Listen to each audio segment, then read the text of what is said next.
Ladies and gentlemen, boys and girls, welcome to The Chosen Chronicles. FTW's hottest podcast and its host Connell Gardner is about to take you behind the scenes of the FTW's biggest stars. Get ready, listeners, because here he is, FTW's chosen one seed PG himself, Connell Gardner.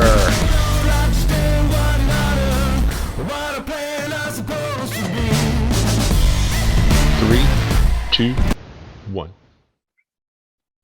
Ladies and gentlemen, welcome to the 6th ever episode of The Chosen Chronicles. My guest today is someone that's been around for a long time. He's one of a trio, technically, with his name or with his ex name after a triple threat the other night. He is one of my Punishers. He's probably the newest member, from what I can remember. He's won titles everywhere. He's won nearly every title there is in PWMF. He's held a few in other places, but unfortunately hasn't held any in FTW yet. However, he is one of the best storytellers that we have so far, and probably one of the nicest guys that we can talk to in prediction sport.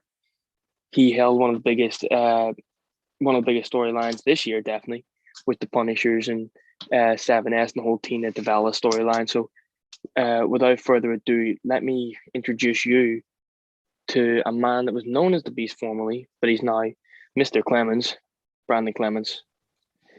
Give him a second to get in. Well, bud, how's it going? Hey, what's up? Yeah, not much. Can't complain. What about yourself? Doing well. It's Friday night here in Kentucky, and the weekend coming up, so feeling pretty good. That sounds good to me. So, just to get started, we're sort of fresh off the triple threat. Unfortunately, things didn't go the way that everybody had planned in the Punisher side of things. And we had to retire the Beast King name. What are some thoughts on that? Well, obviously, it wasn't what I expected. You know, I've beaten both of the Beasts before individually, and so I guess I just kind of expected that I was going to win that match. Obviously, you know, none of us expect to lose, but it's okay. You know, I'm still me. I'm still the same person, even though I can't go by the Beast anymore. My character is going to continue to evolve, and you know that's kind of part of the fun of it. So, and it seems like sort of you've got a decent idea now with this whole Mr. Clements thing and coming out screaming down the mic like you did with the other night on your promo. That I was talking to Haywood in the last sort of pod that's not up yet, but it will be by the time I suppose this comes out. And he was sort of catching me up because I missed it. I don't know, it somehow slipped through the cracks. And then I went back and watched it after his, and it's gonna be fantastic. Hopefully that gimmick, we're just gonna keep trying to evolve. Right. But yeah, so let's go back and to the very, very start. How did you find prediction sport, and how did you come up with the original Beast or the original character along with that? All right, so I actually know John Gay personally. Obviously, some people know him as the Corporal Punisher. He's the one who runs PWMF. And so I was there when PWMF started. I can't remember what year it was, but it's been around for, I'd say, at least 10 years now. And I was a PWMF original. And when I first started out, you know, PWMF, most of our competitions there were video competitions. So it would be like, you know, post your favorite Hell in a Cell match or something like that, which of course most people would default to Mankind versus Undertaker, right? Most people would pick that match. So it'd be stuff like that. And eventually it got to the point where, okay, I want your favorite Hell in a Cell match, but don't post Mankind versus Undertaker because that's the one everybody picks, right? So we'd make stipulations like that. And it just kind of evolved from there. So we didn't do a lot of predictions at first, but we eventually got into that.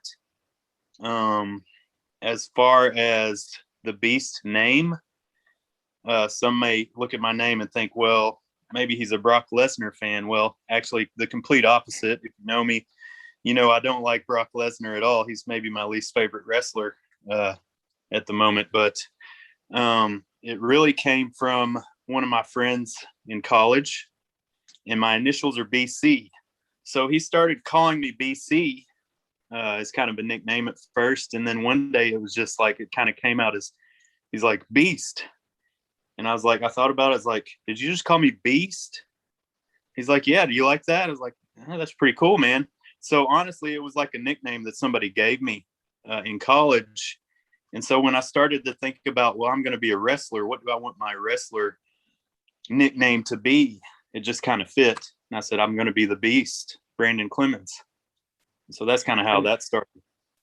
I think that's brilliant though, because it brought that element of real life into it as well. Not only did you use your own name, like my ring name, everybody knows is my initials. So the CPG, Conal Patrick Gardner, works. It was this nice wee thing, and then the Drew McIntyre thing for the Chosen One, and whatever like that. But when we add that bit of realism into the character itself, it gives you that personal feel.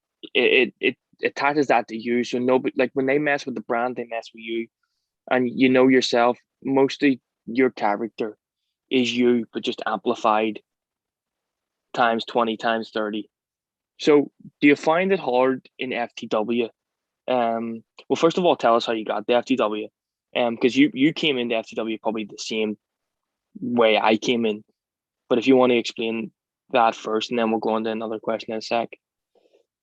Yeah, so originally when I joined, I guess I joined the group FTW around the same time that the rest of the Punishers did. And I think John had probably been talking to Byron, and we had this sort of invasion angle going, right? And at the time, honestly, I wasn't sure if I wanted to do another wrestling league because I was already in PWMF and another one that you're also involved in, WWPL. I was in both of those leagues, and I felt like that was kind of enough for me. But I went ahead and I was like, okay, well, I'll just check it out. So while I didn't come in as a member of the Punishers when you guys did, I just was kind of observing at first for a couple of months.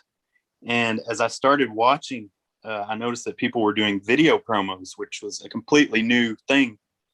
For me coming from PWMF, mostly we just did written promos, right?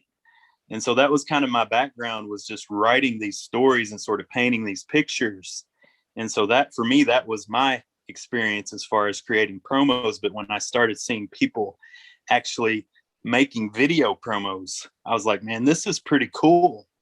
And, some of the guys I saw early on were obviously Hollywood Haywood, and I really thought they were just really fantastic. So that's kind of what got me hooked into FTW, was the video promos. And I said, okay, I'm interested now, because I wasn't sure at first if I wanted to take on another league and get more involved in something like that. But I think it's the video promos that really pulled me in and got me interested.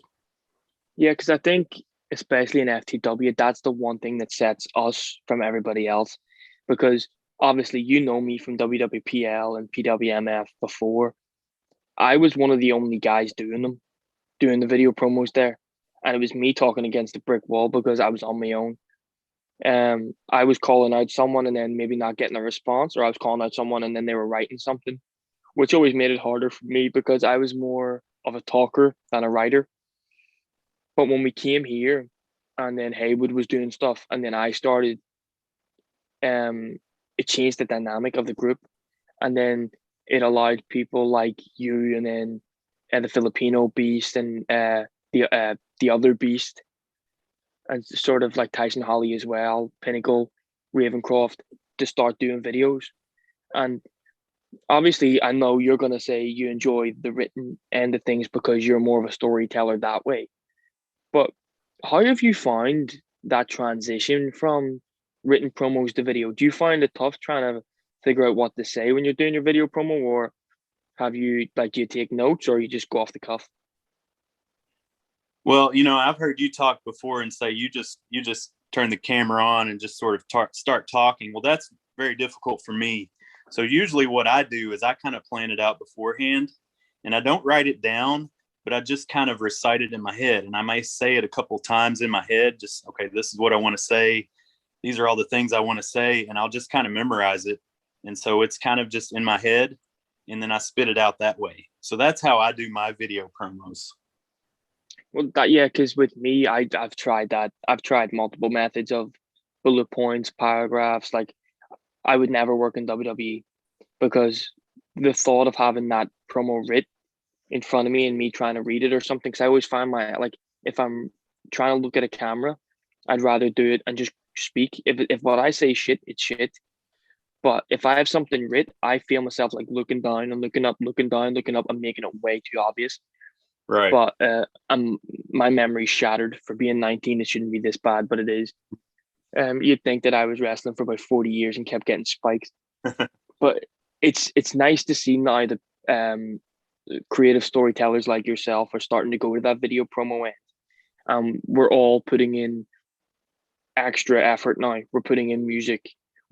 Haywood's putting in his LED lights that are flashing up. We saw the BWO promo with the news flash and stuff like that. So it's nice to see that everybody is now putting in an effort.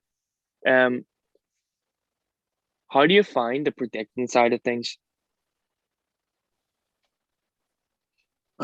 It's difficult for me, especially the weekly promos, because honestly, if we had started doing some of that in PWMF, I mean, we've been doing it for a while. We would do Raw or SmackDown predictions, but I actually wasn't that interested in that side of it myself. So that's kind of a new thing, honestly, for me, just over the last couple of months. And honestly, when I first started out in FTW, I told Byron, I was like, hey man, can I just do predictions on the pay-per-views? Because that's what I enjoyed doing. And that's kind of what we do in WWPL, is we mainly just predict on the pay-per-views.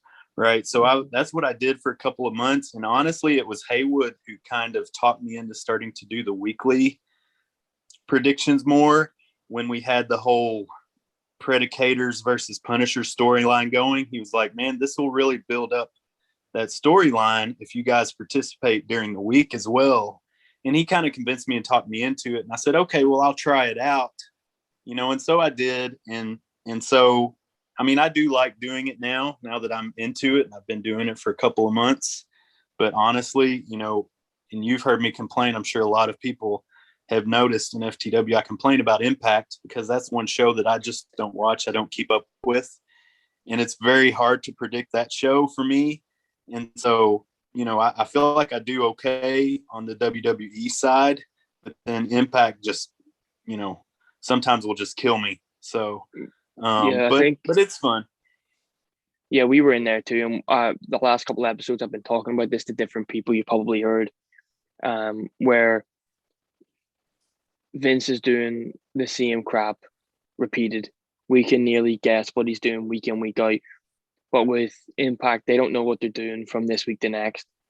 They change every week. So it's a nightmare to try and see what they're doing. So a flip of the coin, I think I've heard a few of the lads use now to try and guess. I literally stuff flipped like a that. coin week. Yeah, well, I don't even know. I can't remember what way I did it this week, but I done it a different way to try and just see if I could get anything, and I'll try and stick to that method if I can remember. But going with that, the monthly pay-per-views, do you watch every month, or is it one of these ones where you watch the next day and just try and guess?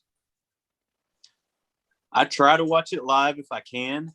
Now, if it's Impact or AEW, I don't have access to whatever, service those are streaming on.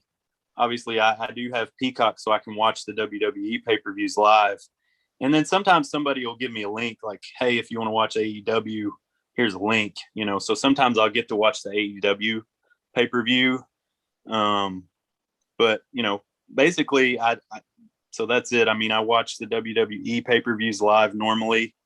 The others, I might get lucky if somebody gives me a link. But other than that, I may just, like you said, watch it the next day. Yeah, like I'm mostly the same because of the time difference. It normally kills me. So I can potentially watch them at times if I don't have something on the next day, or if it's just something easy like that. But I'm going to bring it back. Well, I'm going to bring it a wee bit further, I should say, to the thing that me and you really want to talk about. and the Predicators versus the Punisher storyline that we had. We had so much fun doing it. There was maybe too many cooks in the kitchen at a time when we're all trying to write stuff and we were all trying to plan stuff and it just wasn't working. How did you feel about kidnapping Tina and this chosen one being kidnapped? Well, I mean, I thought it was just a fantastic storyline that just kind of worked out because, as you know, I kind of came in when I first actually started predicting in FTW. I started at the Royal Rumble and I just kind of came in on my own. And I saw that there were a lot of factions and I really didn't know at first. I was like, well, I would like to join up with the Punishers eventually because, you know, you guys are my friends. I know you from other leagues. And that was kind of my goal, was eventually to get to that. But I also had a thing going with BC Ravencroft where I was running around with the den a little bit. But then it kind of worked out because Ravencroft turned his back on the den right around the same time that all these other things were going on. So really the timing just worked out perfect to where I wrote this promo. I don't know if you remember this promo. I think you did because I think you commented on it. Like, you know, you want to join the Punishers because I was talking, actually, I was kind of going through my head in this promo, looking at the different factions. And I was like, well, you know, I mentioned the Punishers, like these guys are my friends. I know them from another league. And I was trying to decide, well, which faction do I want to go with now? Because Ravencroft just left the den, you know, and he was kind of my mentor, you know, character wise at that time. And so, and I've been talking to Haywood and Victor, you know, or Vince, the Filipino Beast. And I had just fought the Filipino Beast for the second time, and we tied both times. And so we had this third match coming up, and I said, okay, I have an idea, something I want to do. And I said, can I kidnap, you know, it would be Victor's wife, which is Haywood's sister. And I asked both of them because I knew that, you know, they were related. I knew that much.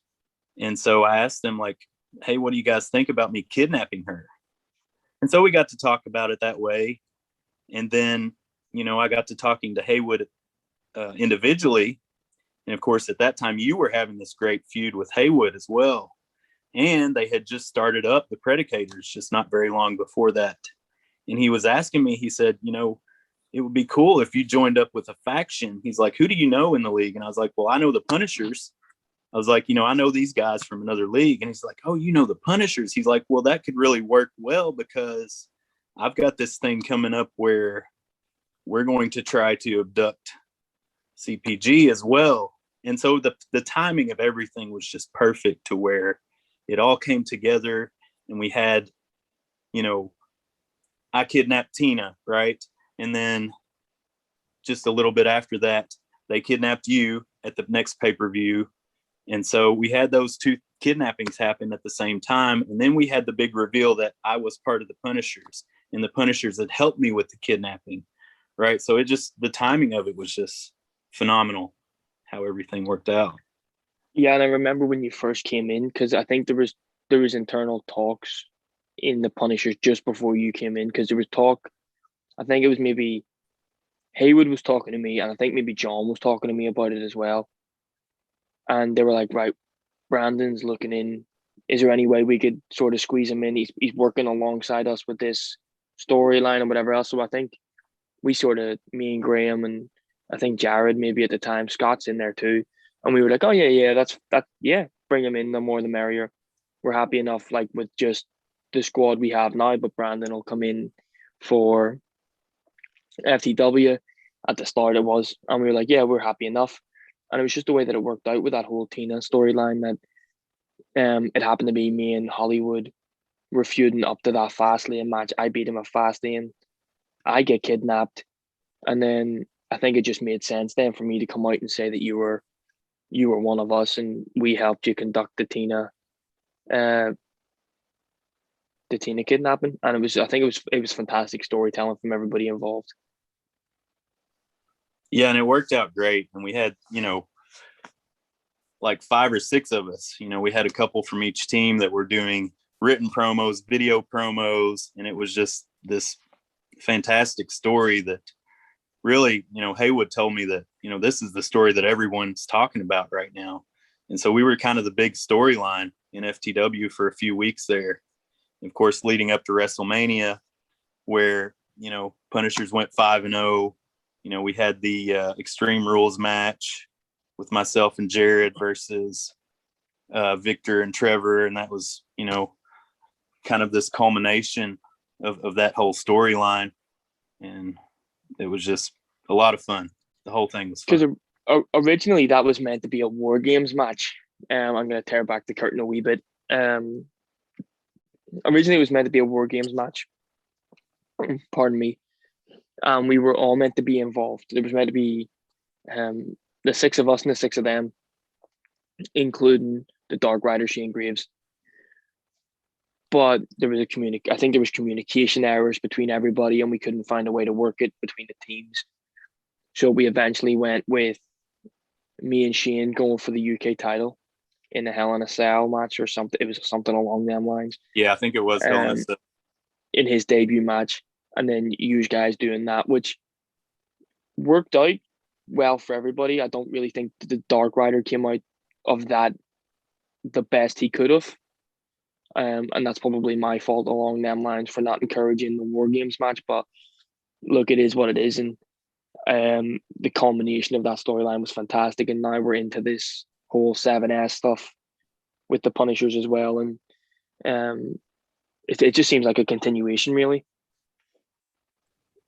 But yeah, it seems fantastic.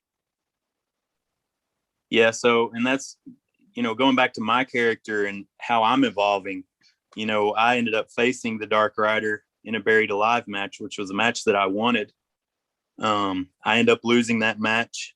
So then I was able to work with Flash, Ira, on that promo where I kind of dug out of the grave. And that was so much fun making that and seeing how that video promo turned out.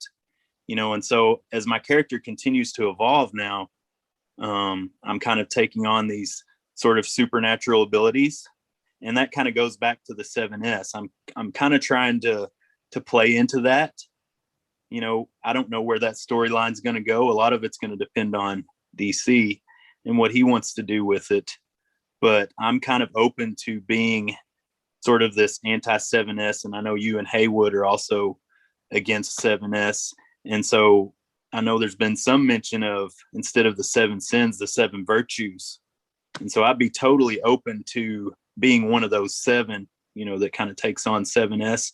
I don't know if it's going to work out that way. I don't know what DC's thinking, but I think there's a lot of potential there for a lot more fun to be had with that storyline as well.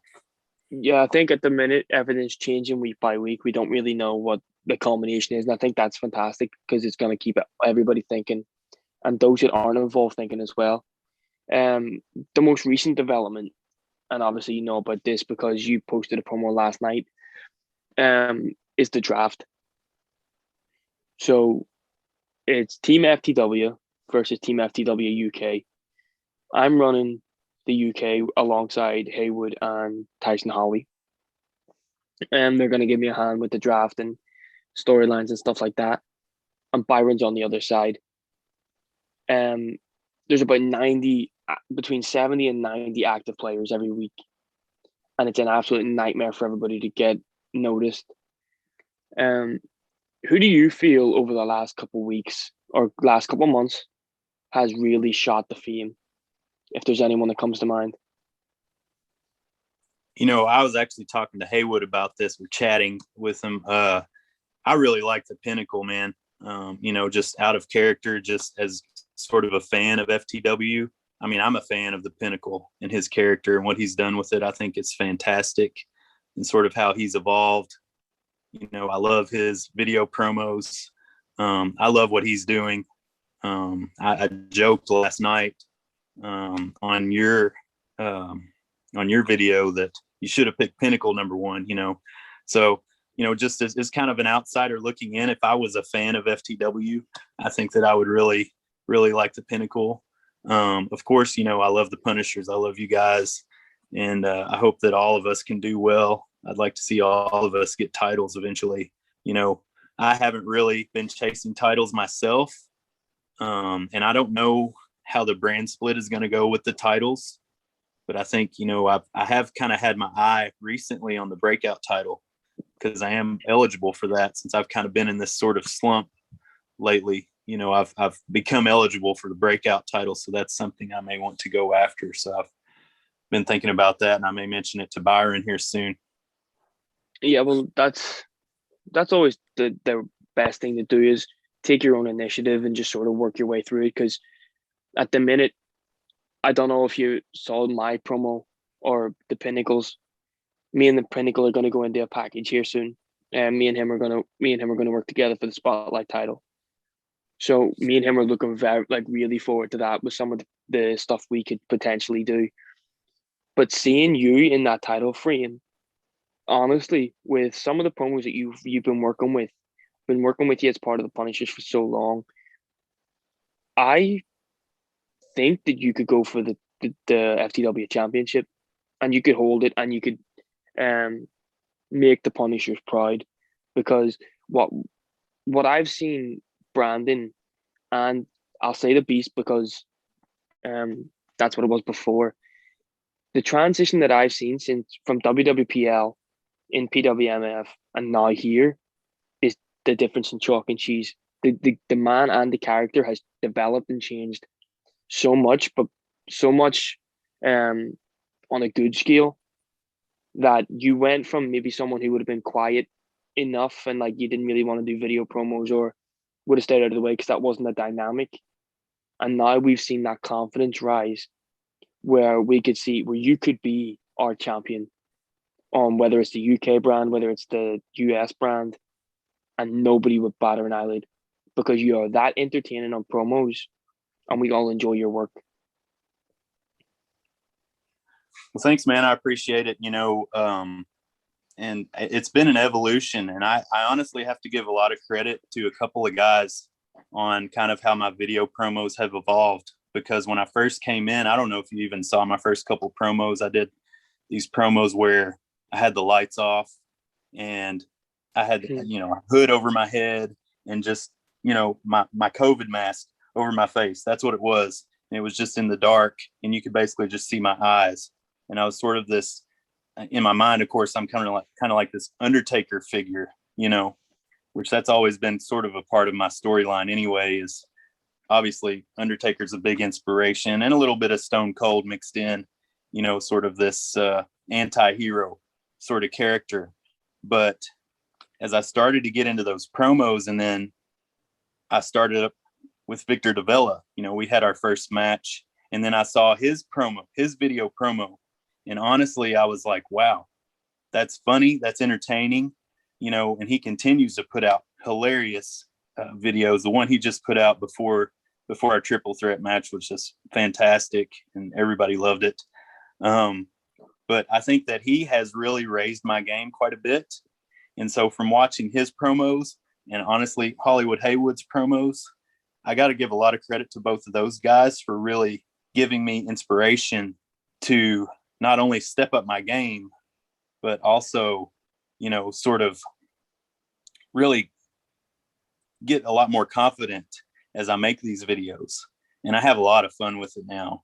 I wasn't sure at first. I was like, I'm not sure about the video promos. I'll try it out and just see what happens, but as I've gotten more into it, by the time we had that Predicators and Punishers storyline going, I was really starting to get comfortable.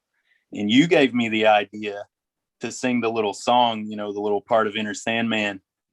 And I think from there, it's just been, it's just really flowed out of me so much more, because since I've done that and I had so much fun with that, it's like I look forward to doing these promos now. Whereas at first, maybe I was a little nervous. I was like, I don't know what people are going to think about these promos. But now it's just like, I'm just having fun with it. And, and people seem to like where I'm going with them. And and how my character has evolved. So I really appreciate you saying that, you can see me as a champion.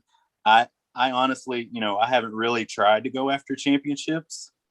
But I honestly I was a little disappointed to hear that Luscious Lucius was leaving FTW, because man, I really thought that he and I could have had a fantastic rivalry. Because once I started getting into these video promos, I was like, the way my character is and his character, I think we could have really had something good there. I don't know who else, as I look around, that I would like to do something like that with, but I'm sure, something's going to come up. And so, I'm just looking forward to where it's going to go. But yeah, man, I'm just having a lot of fun with it. And that's what we're here for. That's why Byron has made this group. It's not only to predict on sports, not only to give you that sort of, what's the word, that output that you wouldn't normally have, but it's to make friends at the end of the day. It's to have fun. And I've probably met more people here, and you're the same, than we would have if we hadn't been involved. Just think about the amount of people we've met from the WWPL, PWMF, and now here, that we know that if you ever end up over here, I ever end up over there, that you'd call or you text and be like, I'm here, come, like, if you're about, come down, see me, or whatever like that. But I think it's just been fantastic. And watching, like I said before, watching the transition and the Filipino beast doing the stuff with the lollipop sticks and just the voices, everything has just been fantastic, especially that Enter Sandman. Because when I'd asked you, do you think you could do this? And you said yes, I knew from then on in that when you did that the confidence level was just going to boost, because I was like, if he does this and if he's willing to sing and get a guitar on camera and do this in front of a bunch of people that he's never met, he will never care about what anyone thinks for the rest of his time here. And it was just fantastic. But if we just pull down a wee bit more on the Branden, just as we're going to start closing, because I think we've been on here for 30 odd.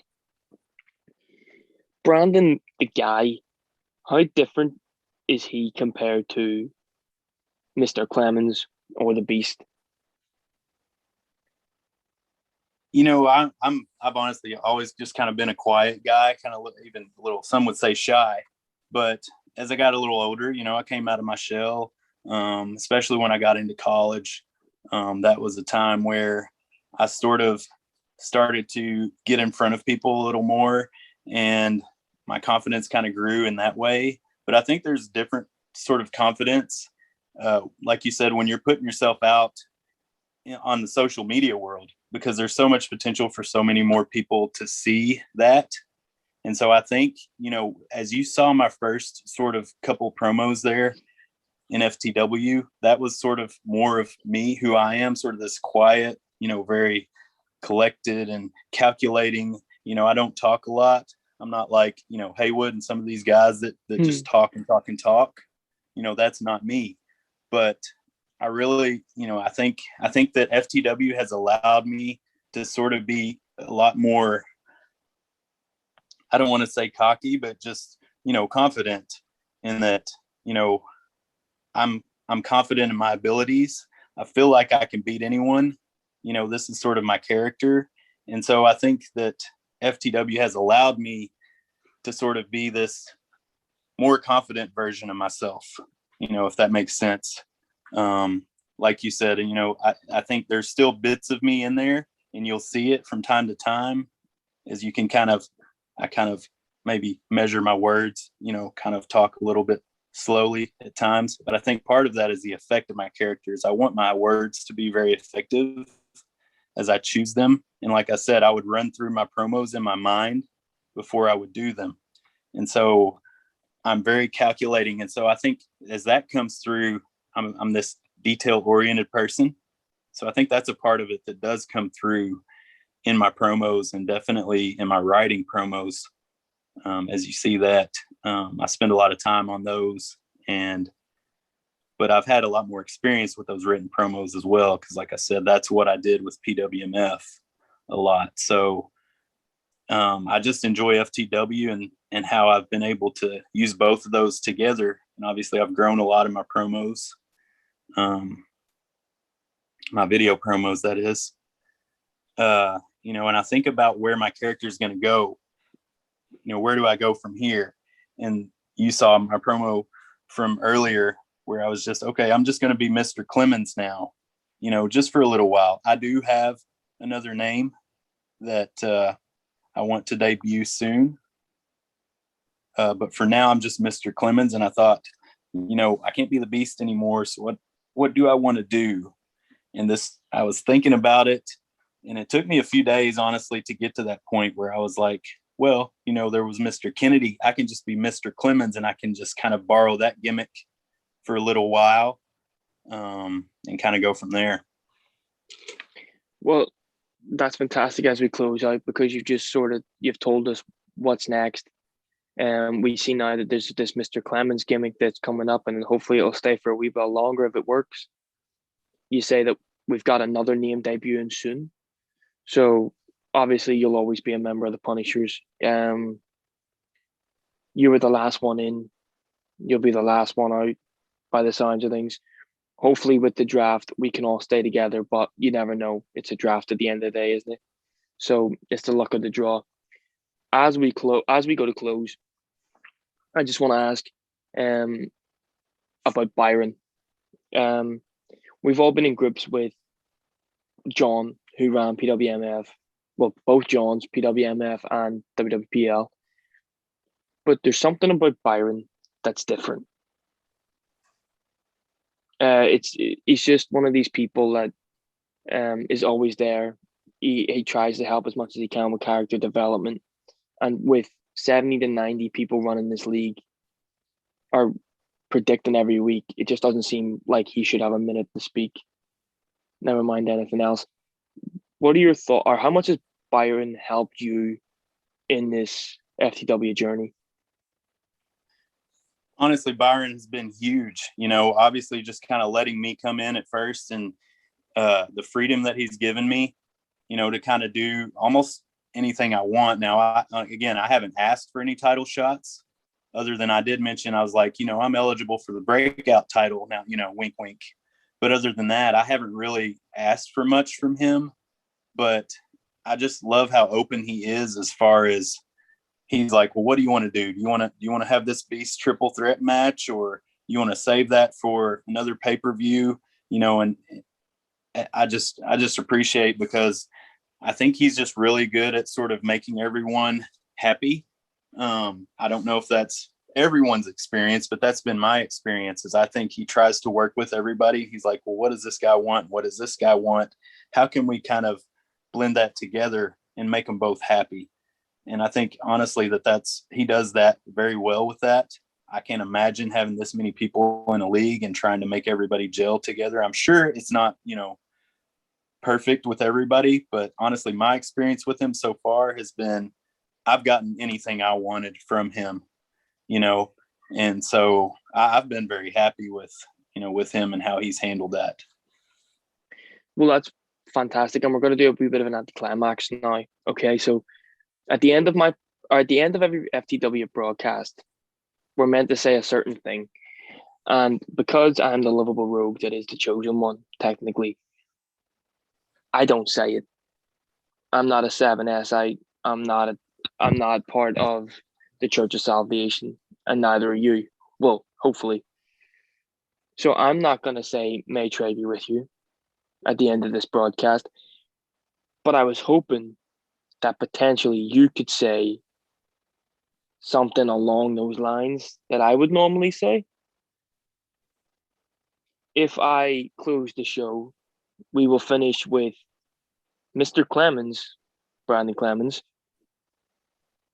telling Trey to go a certain way.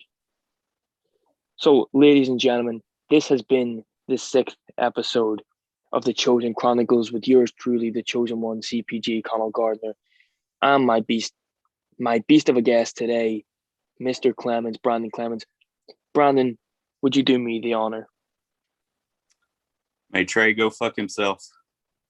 Ladies and gentlemen, it has been an absolute honor to have this guest on today, to have Branden, my fellow Punisher, with us. So, without further ado, may Trey go fuck himself, and the chosen one and Mr. Branden Clemons are out.